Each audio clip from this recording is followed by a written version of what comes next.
En 1971 trabajé como auxiliar en el piso de la Bolsa de Valores de Nueva York y el 15 de agosto Richard Nixon, un domingo por la noche, salió en la televisión y le dijo a la gente que el sistema monetario iba a cambiar, que el dinero que pensaban que podían obtener, el oro se consideraba dinero en ese entonces, y el dinero en papel era como cheques en una chequera. No tenía valor intrínseco, ningún valor, que no lo recibirían porque había un tipo de cambio fijo, y él dio una especie de historia falsa sobre por qué era así, cuando en realidad era porque no tenían suficiente oro para respaldar las reclamaciones de dinero. Y caminé por el piso de la Bolsa de Valores de Nueva York. Pensé, esto es una gran crisis. Esto va a ser terrible. Y pensé que el mercado de valores iba a bajar mucho, y fui al piso y subió más que en años. Y no entendía eso. No entendía por qué. Así que empecé a investigar y descubrí que el 15 de marzo de 1933 el presidente Roosevelt salió en la radio e hizo exactamente el mismo anuncio por exactamente la misma razón. Y entonces estudié por qué subieron tanto.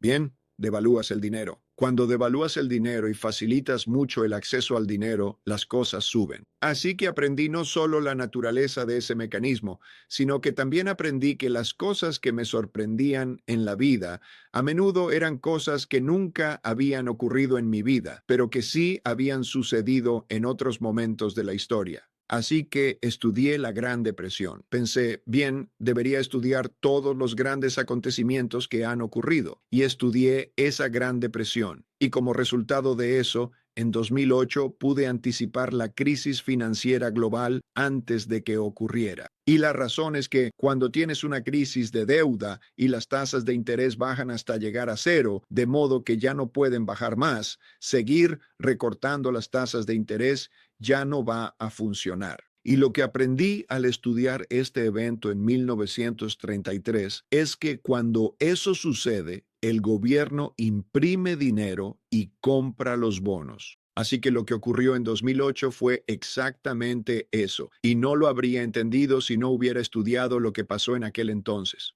Así que eso cambió por completo mi enfoque para la toma de decisiones, y por eso también realicé recientemente este estudio, Principios para enfrentar el nuevo orden mundial cambiante. Necesitaba estudiar cosas que no habían ocurrido en mi vida, así que vamos a entrar en ello. Hay cosas que nos están sucediendo en nuestra vida que no habían pasado antes, y para entenderlas tienes que remontarte a los años 30 u otros periodos de tiempo, y relacionado con eso está este tema del dinero y la deuda. Creo que estamos en un punto de inflexión.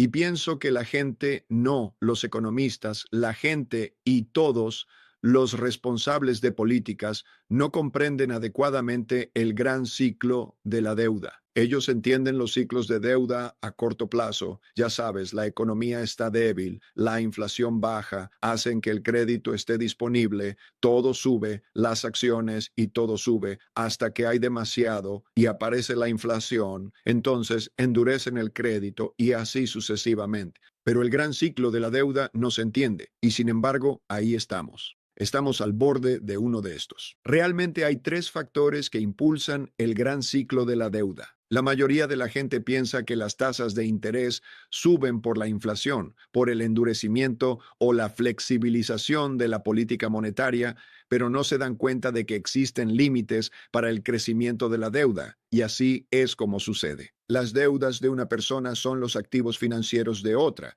así que cuando tienes muchos bonos, eso representa un gran porcentaje de la cartera y también es una gran deuda. Y piensa en el sistema crediticio como un sistema circulatorio que lleva nutrientes a todas las partes del cuerpo, así obtienes poder de compra. Y si ese poder de compra se utiliza para crear productividad, entonces lo que hace es generar ingresos lo suficientemente grandes como para pagar esas deudas y darte productividad, y todos están contentos. Pero si las deudas son demasiado grandes y no generan productividad, no tienes los ingresos necesarios para atender esas deudas. Y así, en este sistema circulatorio, si está sano, ves que los ingresos aumentan junto con las deudas y ves que el sistema funciona bien. Cuando las deudas aumentan en relación con los ingresos necesarios para atenderlas, es como si se acumulara placa en el sistema circulatorio,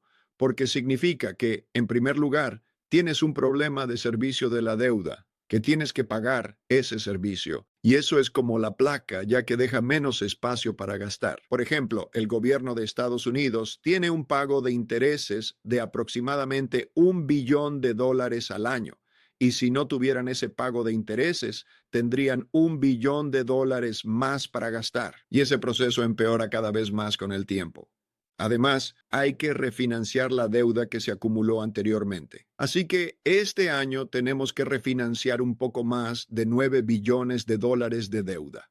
Eso significa que vence y luego tienes que volver a venderla. Y cuando tienes mucha de esa deuda, eso es un problema. Y cuando se agrega mucha más deuda a esa pila de deuda, no es solo la deuda existente la que es un problema, sino que hay que agregar más ventas de deuda, lo que equivale esencialmente al déficit presupuestario, que ahora será de aproximadamente el 7,5% del PIB.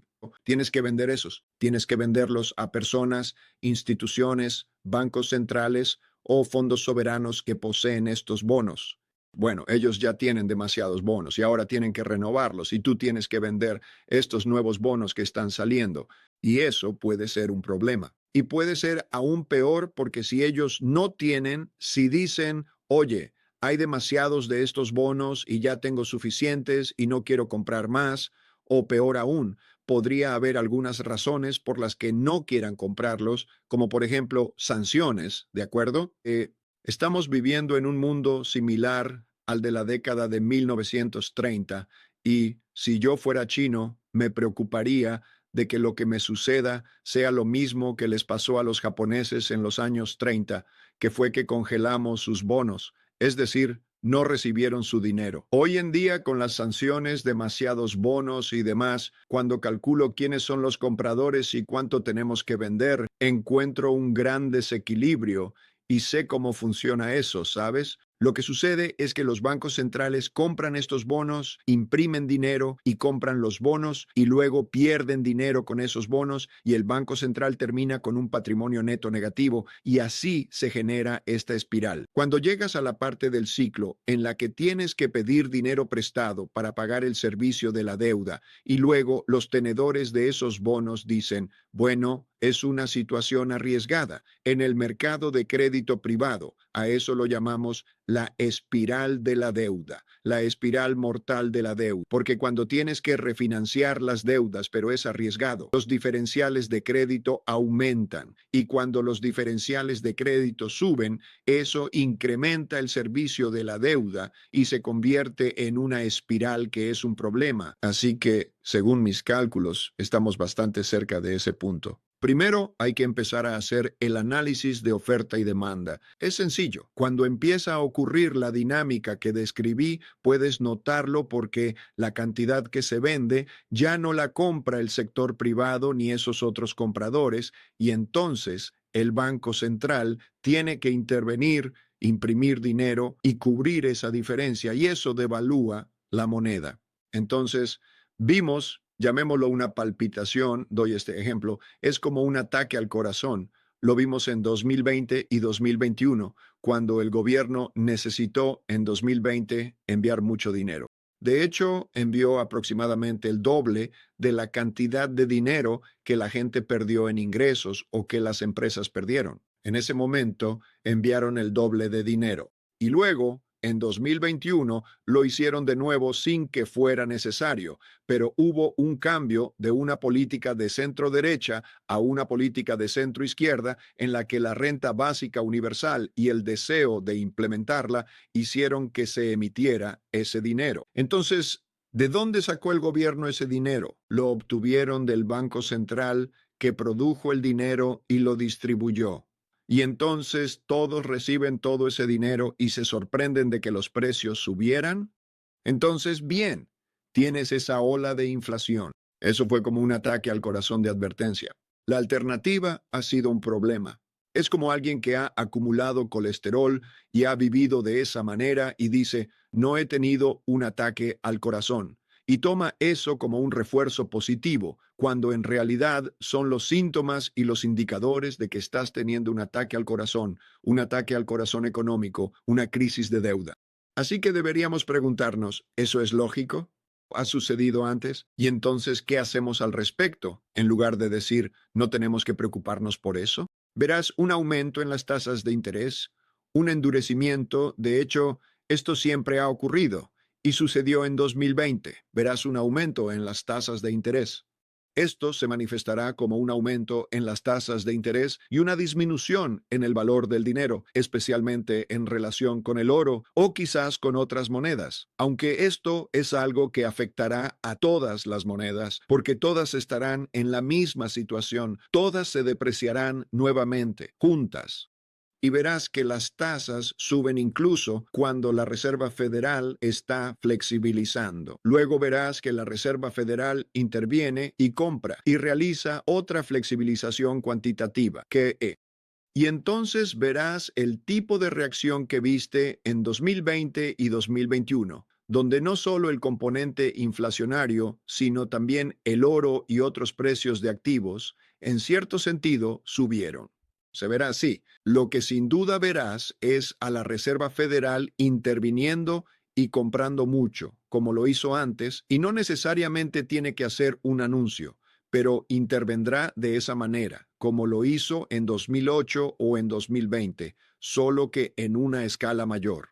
Pero lo que podrías ver en preparación para eso, como en 1971, son ciertas acciones tomadas para abordar ese problema, como extender el vencimiento de la deuda. Estas son posibilidades.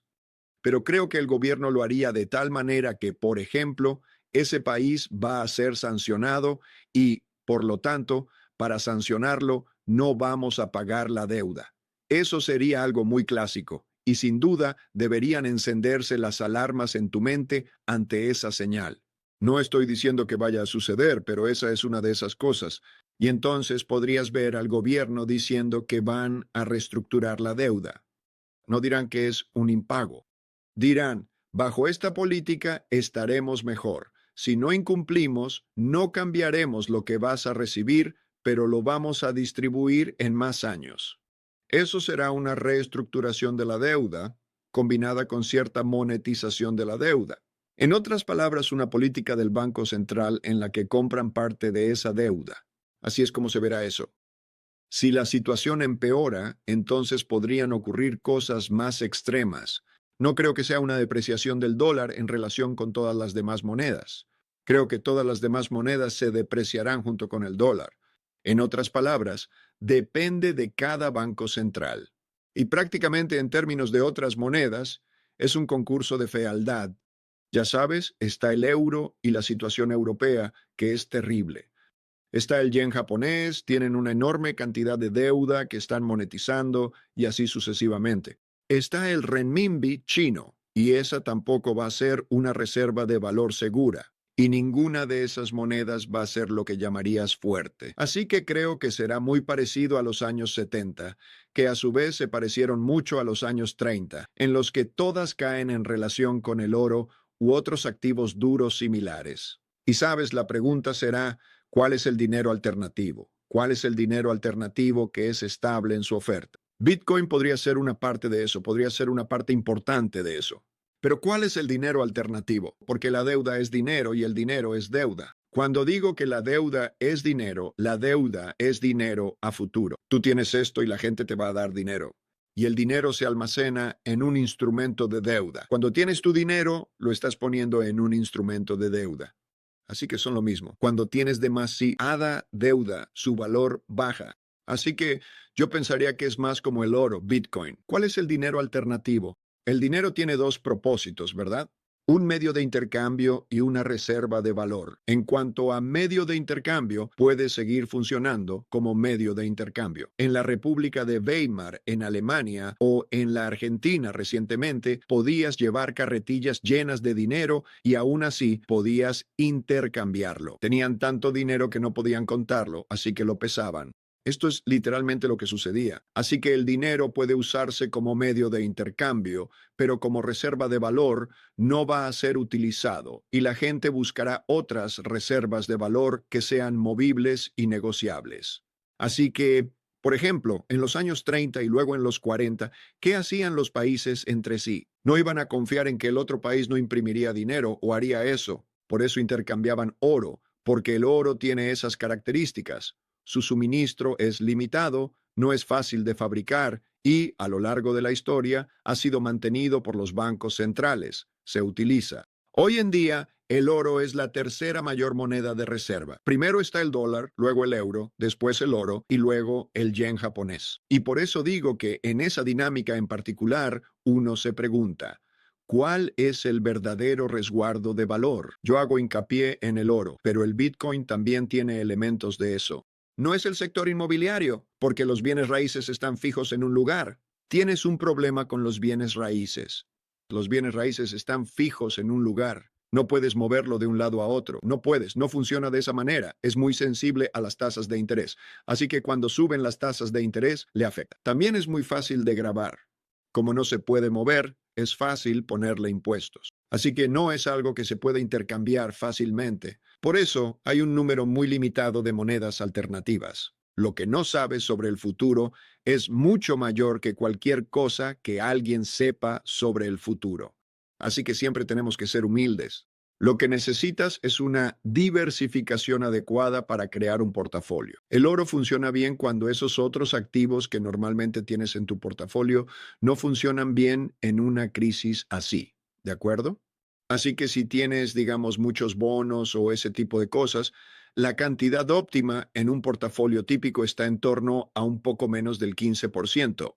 Por ejemplo, si no lo sabías, una cantidad prudente, esa pequeña porción de oro sirve como protección y diversifica el portafolio. Creo que lo más importante es que no tengas demasiada exposición. Ten en cuenta que en las inversiones, lo que sucede es que el mayor problema de la mayoría de los inversionistas es que creen que lo que ha sido la mejor inversión en el pasado reciente es la mejor inversión y no que se ha vuelto cara, demasiado cara y que puede bajar. Y por eso hay una tendencia en los portafolios y en los inversionistas a invertir cuando las cosas se ven fantásticas. Por ejemplo, digamos las empresas de inteligencia artificial y, ya sabes, compañías de ese tipo. Lo que quiero transmitir a los inversionistas es que lo que ha subido mucho y ha tenido un gran desempeño se percibe como una buena inversión, en lugar de pensar que se ha vuelto caro. Y eso es algo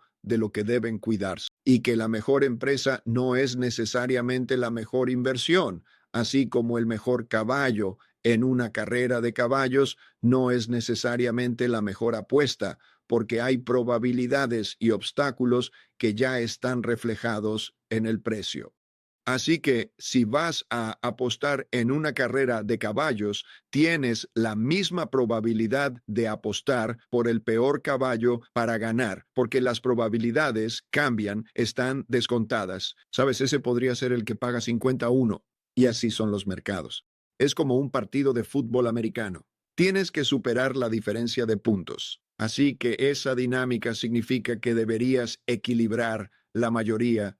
Lo que realmente quiero transmitir a tus oyentes es que saber cómo equilibrar bien tu portafolio es algo muy importante. Esto es lo más importante, porque lo que sabes, ya sabes, no puedes estar seguro de ello y puedes reducir tus riesgos sin reducir tus rendimientos esperados si lo haces bien.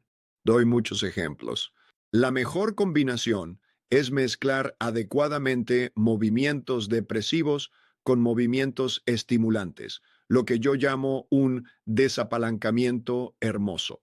Y a lo que me refiero con eso es que si subes los impuestos o reduces el gasto, eso deprime la economía. Sin embargo, si haces eso junto con una flexibilización de la política monetaria, que es estimulante para la economía, esas dos cosas pueden equilibrarse y cualquiera de las dos reduce la relación deuda-ingreso, pero pueden equilibrarse entre sí. Y ese es un movimiento bien diseñado